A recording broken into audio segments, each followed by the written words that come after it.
this tip is going to change your life.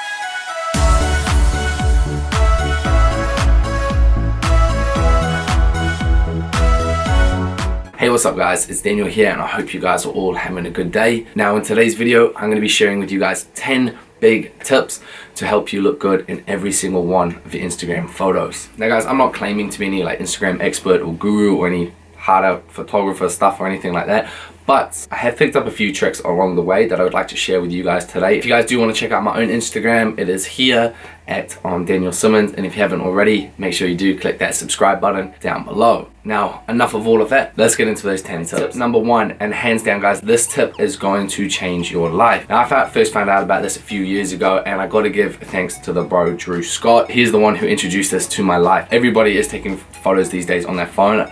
I personally have an iPhone, so that's what I'm gonna show you this tip on today. So this tip seriously is gonna change your life, and what it is pretty much changing the exposure on the camera. And again, most people actually aren't aware that you can do this. I'm gonna change direction and do it over here. So what it is, I'm gonna do a screen recording now so you guys can see, but pretty much you tap the screen and a square box comes up in the center of the screen with a little sun icon. Now what you can actually do is if you tap on the screen and you drag it down, your screen will get darker, so you're changing the exposure. You can go up and it increases the exposure. What this feature allows you to do is, let's say when it's really sunny outside and there's just too much exposure, you know, your screen goes super bright, you tap the screen and you slide it down. And it's something you can't always change when you're editing your photos. So it's a great thing to start doing. And like I said, this is hands down the one thing that just made all my photos so much better, because anytime I was outside, especially if it was middle of the day, everything was just overexposed and I don't like that.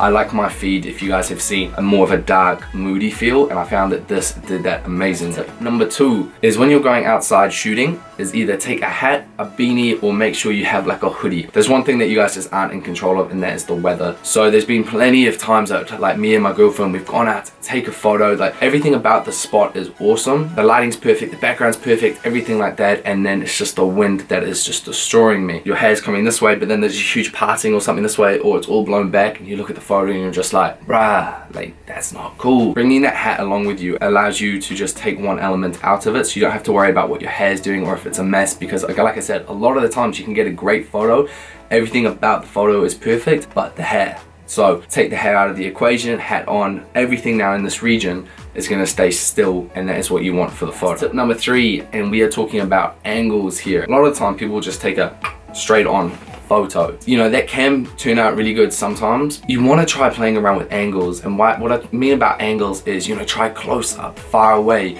you know, laying upside down, pointing down to the side of it. You want to experiment with angles and how you can get a different shot. What I like to tell people is don't always go for the most obvious shot. Like I said, standing in front of something and going click. Play around. You'll be really surprised on how you can really change the look of an image, but just by taking it from a different angle. And tip number 4, and this is talking about backgrounds. So when taking a photo, you have to be very aware of your surroundings. You have to know what is going to be in the photo. And my recommendation to you guys to making every photo on your Instagram feed look amazing is to have a very simple and minimal background. This way you're not going to be drawing, you know, all the attention away from the photo. If there's like, if it's a very busy photo, you can get distracted by what's in the back, or even the things that are going on in the background can just ruin the photo itself. What I'd suggest you guys to do is to find some very like simple, like either one color or shade type backgrounds. For example, like if you're coming across like a gray brick wall or something like that, like it might sound boring when I first say it, but then when you take the photo in front of it, all the attention is on you and nothing is being taken away from you. Especially if you're wearing a nice, bold, colorful outfit,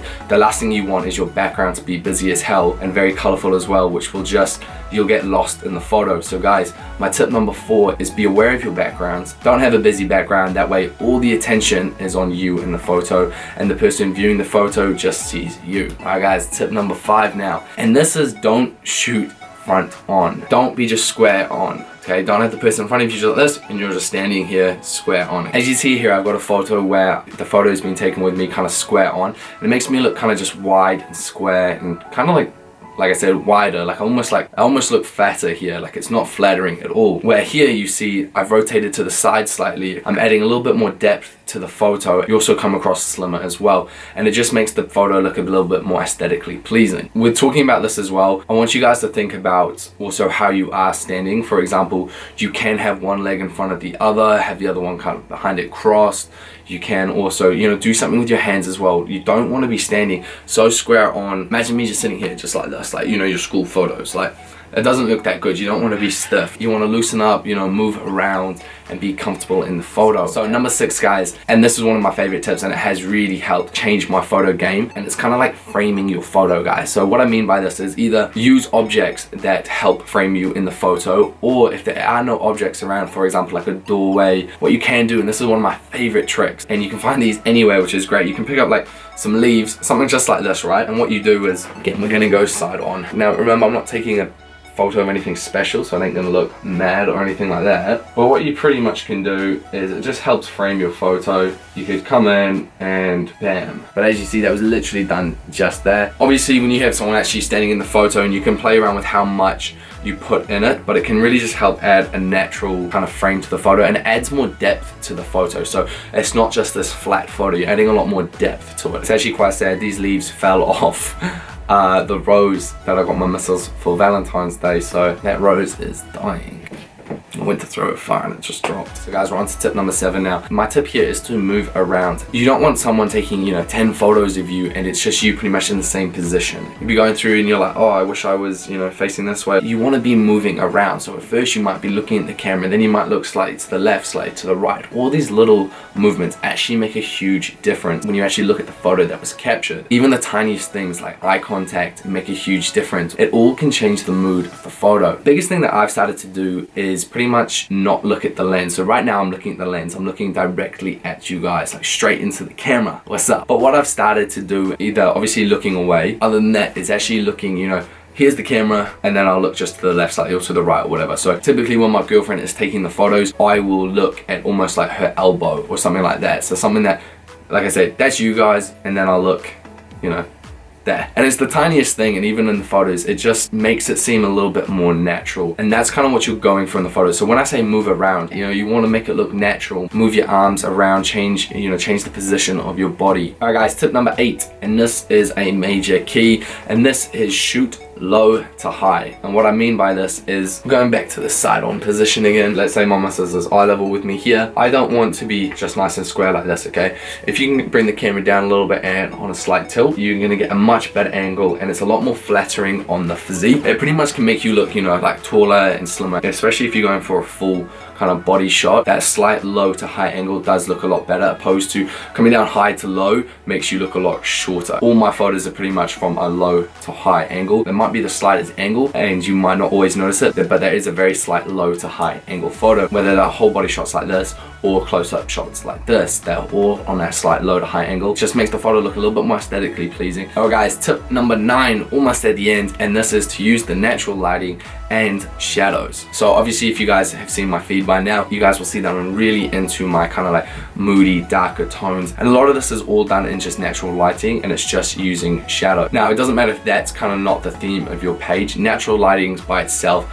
are amazing because it has a very nice complex on the skin. 9 times out of 10, the natural lighting outside will not be too harsh on your skin, and the perfect type of natural lighting that you'd like is that really good overcast. That way it's not too bright. Remember, if it does start to look too bright on your camera, bring the exposure down, which I taught you in tip number 1. Now the other thing that can really just make your photos go to that next level and make you look good in every single photo is using shadows. Now this can be just shadows too, that like, let's say you've got shadows that are on your, like above you, below you, and then you've got that natural light coming in your face, again just to help frame you. It can just really add a lot more contrast, depth, and just feelings to the photo, and it's a great way of just highlighting your features. We have reached the end. This is tip number 10, and it is one of the most important tips that I can give you guys as well, and this is the one that really does just make a huge difference on having a great Instagram feed and having yourself look good in every single photo. And this tip is about time. I don't know anybody who's ever taken one photo and it was the perfect photo for them. Take a lot of photo, guys. When you guys decide to take your photos, make sure you have enough time. You don't want to be rushing it. You want to make sure you have time to take sample photos, look back, see what's good about it, see what's wrong about it, you know, see what you might need to change about the photo. This is your time to, again, with all those tips that I told you,